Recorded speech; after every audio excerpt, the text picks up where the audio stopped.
It wasn't exactly the result that Prime Minister Viktor Orban had hoped for, but he's still claiming victory. An overwhelming majority of Hungarians who voted did heed the government's call to reject the European Union's migrant quotas. The question on the ballot paper is, do you think the European Union should be able to prescribe the mandatory settlement of non-Hungarian citizens in Hungary, even without the consent of Parliament? A whopping 98% of people voted no.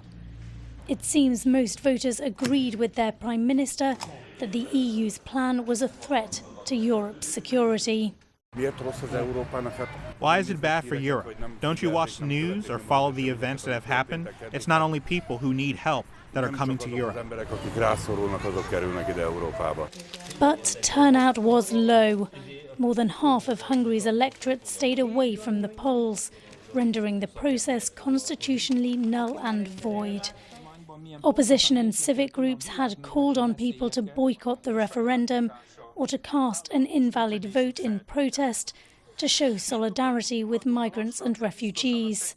I would appreciate if the government would leave me think individually, like I can decide what we need, what I think I need, and I think I want to help those who are in danger. But the low turnout was not dampening Viktor Orban's spirits. He hailed the result as outstanding. The European Union's proposal is to let the migrants in and distribute them in mandatory fashion among the member states and for Brussels to decide about this distribution. Hungarians today considered this proposal and they rejected it. Hungarians decided that only we, Hungarians, can decide whom we want to live with.